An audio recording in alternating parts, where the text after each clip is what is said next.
10% মহিলা এতিয়াও অৰুণোদয় পোৱা নাই।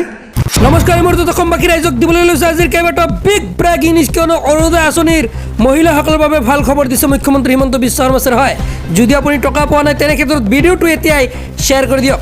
চৰকাৰী পকী ঘৰ, ৰেচন কাৰ্ড, জিঅ'টেক ঘৰ সকলোৰে কথা কিন্তু মুখ্যমন্ত্ৰী হিমন্ত বিশ্ব শৰ্মাই ঘোষণা কৰিছে। হয়, ৰেচন কাৰ্ডৰ বাবেও ভাল খবৰ আহিছে। মুখ্যমন্ত্ৰীৰ মন্তব্য শুনি লওক। আমি প্ৰথম 830 টকা মহিলাসকলৰ বেংক একাউণ্টত দিলোঁ। ইলেকশ্যন হ'ল, ইলেকশ্যনৰ মিটিঙত মই মহিলাসকলক সুধিছিলোঁ যে অৰুণোদয় পাইছেনে? 20% মহিলাই হাত উঠাইছিলে যে হয় পাইছিলোঁ। বাকী মহিলাই কৈছিলে যে আমি পোৱা নাই। তেতিয়া মই আই মাতৃসকলক প্ৰতিশ্ৰুতি দিছিলোঁ যে ইলেকশ্যনৰ পিছত আমি অৰুণোদয় পৰিসৰ বঢ়াম। প্ৰথমবাৰ আমি দিছিলোঁ 18 লাখ মহিলাক, কিন্তু সেইবাৰ অলপ গণ্ডগোলো হৈছিলে। খুব সোনকালে কাম কৰিবলগীয়া হোৱাৰ বাবে বেংক একাউণ্ট নম্বৰ আৰু কিছুমান ব্যক্তিয়ে নিজৰ নিজৰ নামবিলাক ডাটা এণ্ট্ৰি কৰাৰ সময়ত সুমুৱাই দিলে। আমি ফোন কৰিলোঁ মহিলাগৰাকীক, আমি সুধো অৰুণোদয় বাইদেউ পাইছেনে? বোলে মইতো পোৱা নাই। 2021 চনত যেতিয়া মই আপোনালোকৰ আশীৰ্বাদত মুখ্যমন্ত্ৰী হ'লোঁ, অজন্তা নেওগ বাইদেউ বিত্তমন্ত্ৰী হ'ল, আমি NCC NSSৰ ল'ৰাবিলাকক লগোৱাই আমি এটা ছাৰ্ভে কৰোৱালোঁ। বহুত অৰুণোদয় হিতাধিকাৰী আমি দেখা পালোঁ যে হিতাধিকাৰীগৰাকী মহিলা, টকাটো গৈ আছে পুৰুষৰ একাউণ্টত।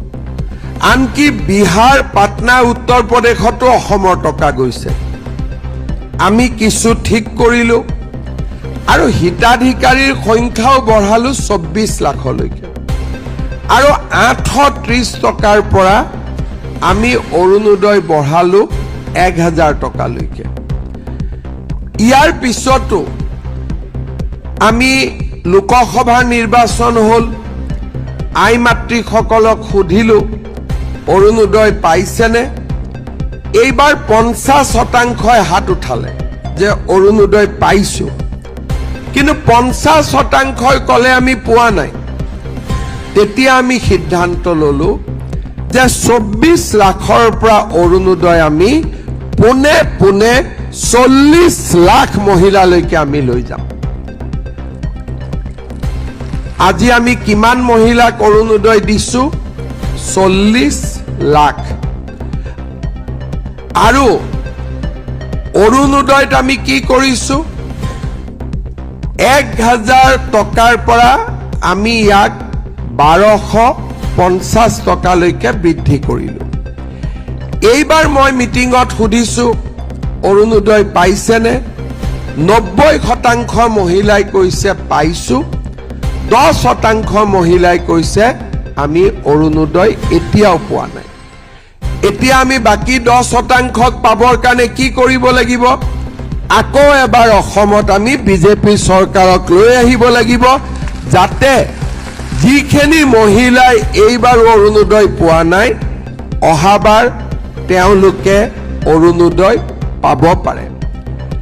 আজি অৰুণোদয় হিতাধিকাৰীসকলৰ কাৰণে এটা ডাঙৰ দিন। আমি অৰুণোদয় দি আছিলোঁ 1250 টকা কৰি, কিন্তু এইবাৰ আমি মনতে ভাবিলোঁ যে অৰুণোদয় পোৱা মহিলাসকলৰ বিহু উদযাপন আন বাৰতকৈ এইবাৰ অতিকে বেছি ভাল হ'ব লাগে। আৰু সেইকাৰণে আমি সিদ্ধান্ত ল'লোঁ যে প্ৰথমতে আপোনালোকক 8000 টকাকৈ দিম। তাৰ পিছত আমি ঠিক কৰিলোঁ যে 8000 নহয়, আমি 9000 টকাকৈ আপোনালোকক দিম। আজিলৈকে অৰুণোদয় আঁচনিত আমি 17,000 কোটি টকা 1000-2000 কোটি টকা নহয়, 17,000 কোটি টকা এতিয়ালৈকে আমি মুকলি কৰি দিছোঁ। এতিয়া জানক যদি ঘৰত ৰেচন কাৰ্ড আছে তেনে ক্ষেত্ৰত কি কি সুবিধা লাভ কৰিব অহা ইলেকশ্যনৰ পিছত সবিশেষ মুখ্যমন্ত্ৰীয়ে জনাইছে। দালি, চেনি, নিমখ, তেল, চাউল এতিয়ালৈকে আমি কি দি আছোঁ? আপোনালোকক মোদী ডাঙৰীয়াই চাউল বিনামূলীয়াকৈ দি আছে আৰু আমি আপোনালোকক 100 টকাত 1 কেজি দালি, 1 কেজি চেনি আৰু 1 কেজি নিমখ দি আছোঁ। মোৰ মনটো ইয়াত সন্তুষ্ট হোৱা নাই, মই আৰু কিবা কৰিব খোজো। সেইকাৰণে ভগৱানে আৰু বিশেষকৈ আপোনালোকে যদি মোক আশীৰ্বাদ কৰে, অহাবাৰ মোৰ মনত চেষ্টা হ'ব যে আপোনালোকৰ পৰা এটকাও নোলোৱাকৈ চেনি, দালি, নিমখ আৰু মিঠাতেল আপোনালোকৰ হাতত তুলি দিয়া। ভাল হ'বনে বেয়া হ'ব? সঁচাই ভাল হ'ব। তাৰ লগতে ফটক কৰি নহয়, লাহেকৈ, নহ'লে কোনোবাই ক'ব মামা কৈছিলে কৰা নাই। অলপ পিছলৈকে মই আপোনালোকক আধা কেজি চাহপাতো তুলি দিব খোজো, কিন্তু অলপ পিছলৈকে, সোনকালে নহয়। কাৰণ মই কাৰোবাৰ ঘৰত গ'লে চাহ খাব লাগিব নহয়, হয়নে নহয়? ইয়াৰ পিছত দ্বিতীয় অন্ন হ'ল, কিন্তু ঘৰখনৰ মহিলাৰ হাতত যদি টকা থাকে, অৰ্থনৈতিকভাৱে শক্তিশালী হৈ থাকে, মহিলাগৰাকী যদি নিজৰ ভৰিৰ ওপৰত থিয় দিব পাৰে, আমি হাজবেণ্ডসকলে তেতিয়া মহিলাসকলক সন্মান কৰোঁ, আমাৰ ৱাইফসকলক আমি সন্মান কৰোঁ। এতিয়া অৰুণোদয় আজি যে 9,000 টকা আপোনালোকৰ একাউণ্টত পাব, একাউণ্টৰ পৰা টকাটো উলিয়াবৰ কাৰণে সকলো হাজবেণ্ডে মটৰচাইকেলৰ পিছত আমাৰ বাইদেউসকলক আজি উঠাব। মই ঠিক কৈছো নে নাই? সেইকাৰণে আমাৰ লক্ষ্য হ'ল অহাবাৰ অৰুণোদয় নোপোৱা মহিলাসকলকো অৰুণোদয় দিয়া। 10% মহিলা এতিয়াও অৰুণোদয় পোৱা নাই।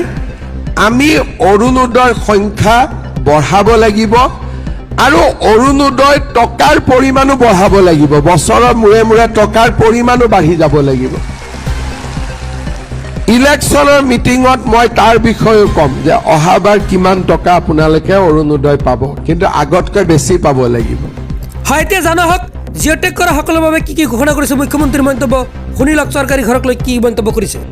এতিয়া আমাক লাগে আৰু এটা আমাৰ অভাৱ আছে, বাসস্থান। এতিয়া আমি আপোনালোকক প্ৰধানমন্ত্ৰী ডাঙৰীয়াই ভাৰতত নতুনকৈ 5 কোটি আৰু প্ৰধানমন্ত্ৰী আৱাস যোজনাৰ ঘৰ দিব। মই এইবাৰ প্ৰধানমন্ত্ৰী ডাঙৰীয়াক ক'ম যে আমাৰ অসমৰ যিসকল আয়ে এতিয়াও ঘৰ পোৱা নাই, এইবাৰ দি লেঠাটো মাৰি দিয়ক, যাতে আমি ঘৰো পাব পাৰোঁ।